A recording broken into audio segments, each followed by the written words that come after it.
Durante 2 décadas, desde mediados de los años 50 hasta mediados de los 70, hubo un ícono silencioso que transportó millones de estadounidenses a través de las autopistas interestatales: el autobús Greyhound Scenic Cruiser, con su diseño de nivel y medio, ventanas panorámicas envolventes, aire acondicionado a bordo e incluso un baño.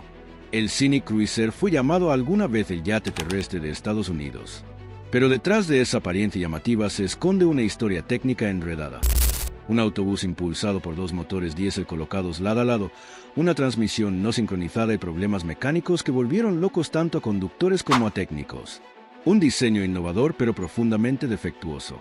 Entonces, ¿por qué se construyó así el Scenic Cruiser?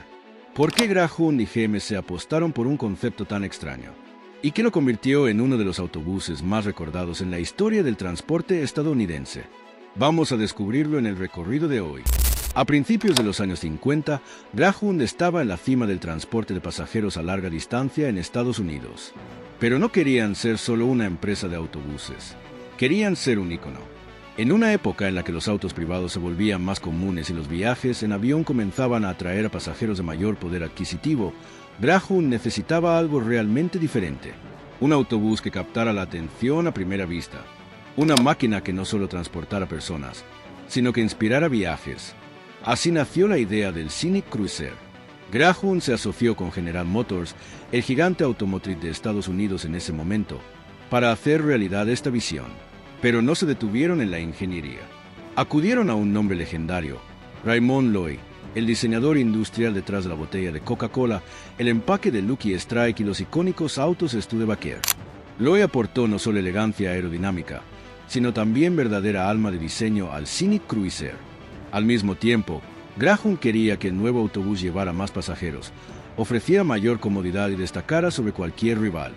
Por eso establecieron exigencias extremadamente ambiciosas. Un autobús de más de 40 pies de largo con 2 niveles de asientos, un área panorámica de observación, aire acondicionado, un baño a bordo y una conducción suave. A partir de estas exigencias comenzó un proceso de diseño de 7 años. El resultado fue la creación de 2 atrevidos prototipos, GX1 y GX2, los antecesores del Scenic Cruiser. No eran solo vehículos de prueba, eran símbolos de ambición y visión a largo plazo, algo que pocas compañías de autobuses se atrevían a perseguir. El primer prototipo, el GX1, fue desarrollado a finales de los años 40 y patentado oficialmente en 1951. Era un verdadero autobús de 2 niveles, con la parte superior para pasajeros panorámicos y la inferior para asientos estándar. Loewy y el entonces presidente de Greyhound, Orville César, aparecían ambos en la patente, destacando la importancia tanto del diseño como de la visión estratégica. Sin embargo, el GX1 tenía un gran problema. Era demasiado alto para entrar en los garajes existentes de Greyhound. Medía lo estándar de la época en longitud, pero su altura excesiva lo hacía impráctico para un uso generalizado. Orville César, un líder firme y pragmático, ordenó un rediseño completo. El resultado fue el GX2, un verdadero avance. El GX2 ya no era un doble piso completo, sino un diseño de nivel y medio. La parte frontal del autobús tenía una sección elevada para vistas panorámicas, mientras que la parte trasera era más baja para facilitar el mantenimiento y reducir la altura total. El vehículo alcanzó los 40 pies de longitud, muy por encima de lo normal en la época, y abrió el camino para una nueva generación de autobuses de carretera. Técnicamente, el GX2 estaba impulsado por un motor Detroit Diesel 6 en línea emparejado con una caja manual de 4 velocidades no sincronizada y un divisor de 2 velocidades, dando como resultado 8 marchas hacia adelante. Su sistema hidráulico centralizado alimentaba desde los limpiaparabrisas hasta la dirección asistida y los frenos. Aunque aún era experimental, el GX2 se acercaba mucho al diseño final del Scenic Cruiser. Curiosamente, la patente del GX2 ya no incluía el nombre de Raymond Loewy, sino el de Albert Boer, un ingeniero de diseño de GM. Aún así, la firma de Loewy seguía involucrada en el diseño general. En muchos sentidos, el Scenic Cruiser nació del diálogo constante entre ingeniería, estética y realidad operativa. Cuando la producción comenzó oficialmente en 1954, el Scenic Cruiser no era solo un autobús hermoso, era un salto técnico audaz, casi temerario. Greyhound y GMC no eligieron la ruta segura. En su lugar, equiparon al Scenic Cruiser con uno de los trenes motrices más inusuales jamás instalados en un vehículo comercial, motores diésel gemelos que funcionaban lado a lado. En lugar de un motor V8 deseado, el Scenic Cruiser utilizaba dos motores GM Detroit Diesel montados en paralelo en la parte trasera, conectados mediante un acoplamiento fluido. ¿Por qué? En ese momento, GM no tenía un motor diésel V8 adecuado para autobuses y no iban a instalar un motor en la competencia. Lo que comenzó como una solución temporal se volvió permanente. Cada motor alimentaba una transmisión manual Spicer de 3 velocidades no sincronizada, combinada con un divisor de 2 velocidades, alta y baja, dando al conductor 6 marchas hacia adelante. Sonaba razonable en papel, pero en la práctica generó interminables dolores de cabeza. Primero, los conductores debían hacer doble embrague en cada cambio de marcha. Segundo, los dos motores debían mantenerse perfectamente sincronizados. Si se desfasaban, el autobús vibraba, perdía potencia o, peor aún, podía destruir su propio tren motriz. Las cosas empeoraron cuando muchos conductores, creyéndose mecánicos aficionados, intentaron ajustar los motores por su cuenta. Modificar uno sin el otro arruinaba el equilibrio delicado. Los centros de mantenimiento a menudo no estaban preparados, ni capacitados, ni equipados para atender configuraciones de doble motor. Las piezas eran escasas, los procedimientos poco claros y muchos Scenic Cruiser circulaban por la carretera con solo medio corazón funcionando correctamente. Para complicar aún más las cosas, el Scenic Cruiser también dependía de un complejo sistema hidráulico central.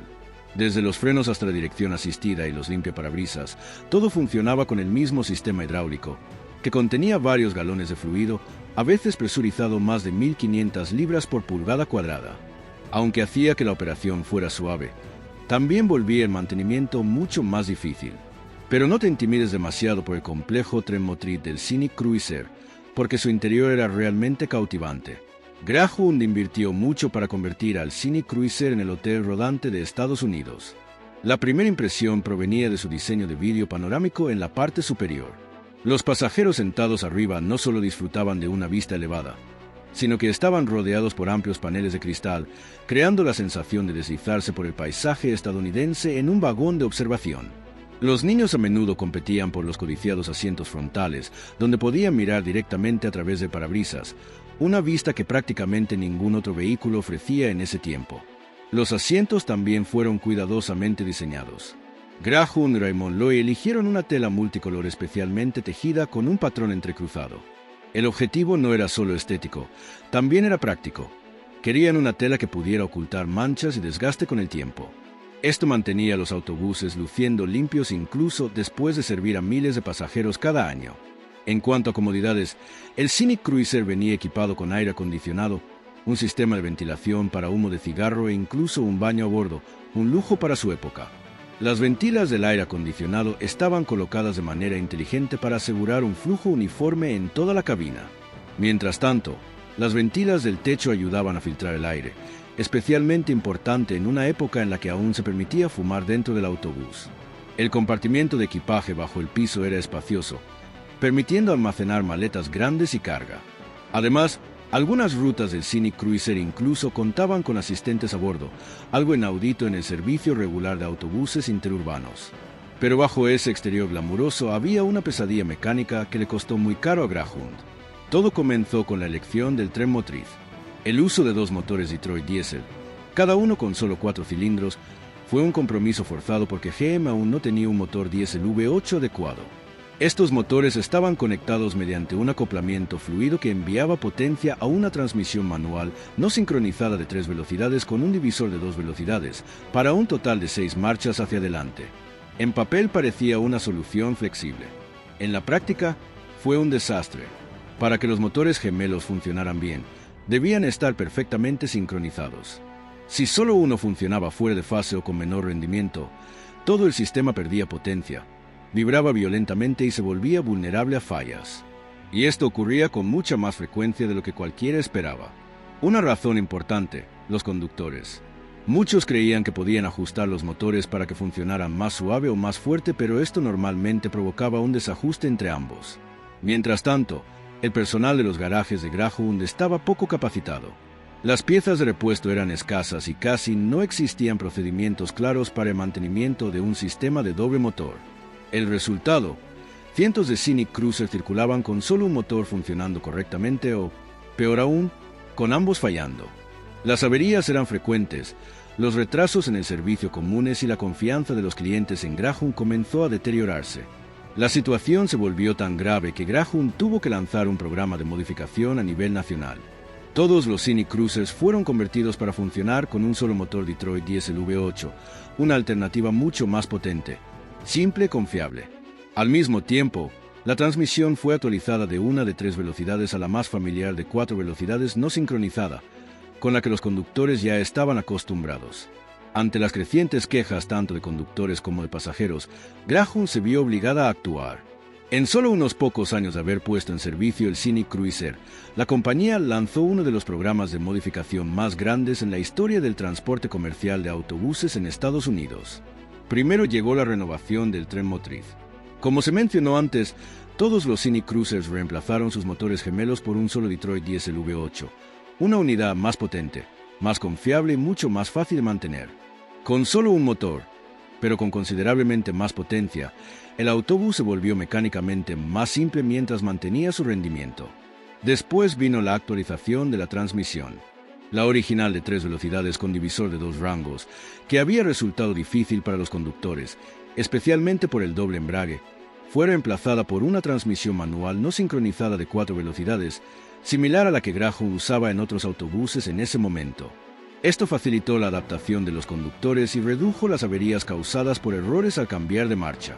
Además, algunos de los sistemas hidráulicos más complejos fueron simplificados, aliviando la carga de mantenimiento.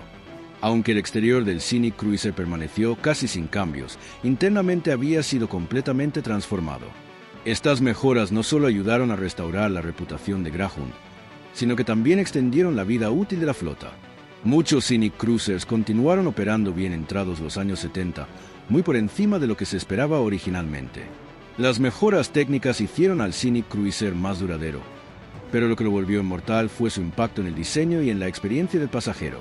Su configuración de nivel y medio con asientos elevados y ventanas envolventes no solo creó una vista panorámica única, sino que también inspiró muchos diseños posteriores de autobuses. El ejemplo más evidente fue el autobús GMC Buffalo, su sucesor lanzado a finales de los 60, que heredó claramente el ADN del Scenic Cruiser. Pero la influencia del Scenic Cruiser iba más allá de la apariencia.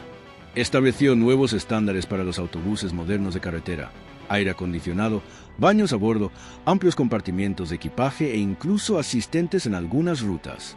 Lo que en los 50 se consideraba lujo, con el tiempo se volvió estándar en los viajes de larga distancia en Estados Unidos. El Scenic Cruiser no era un vehículo perfecto, pero para muchos simbolizaba una era que ya no existe, los viajes a través del país y una América inquieta que siempre avanzaba. Comenzó con decisiones de ingeniería audaces pero arriesgadas: motores diésel gemelos, una transmisión no sincronizada y un sistema hidráulico complejo. Frustró a conductores y mecánicos por igual y obligó a Greyhound a ejecutar uno de los mayores programas de modificación en su historia. Pero a pesar de los problemas, el Scenic Cruiser sigue vivo en la memoria, en espíritu, como un símbolo de innovación, ambición y una experiencia que no podía replicarse. Hoy solo quedan unos pocos Scenic Cruisers. Pero si alguna vez te sentaste bajo esas ventanas panorámicas o escuchaste el retumbar de su motor en la autopista, probablemente aún lo recuerdes y nunca lo hayas olvidado. ¿Has visto un Scenic Cruiser en persona o tienes alguna historia para compartir sobre uno? Cuéntanos en los comentarios. Y no olvides darle like, compartir y suscribirte para que no te pierdas más fascinantes historias automotrices.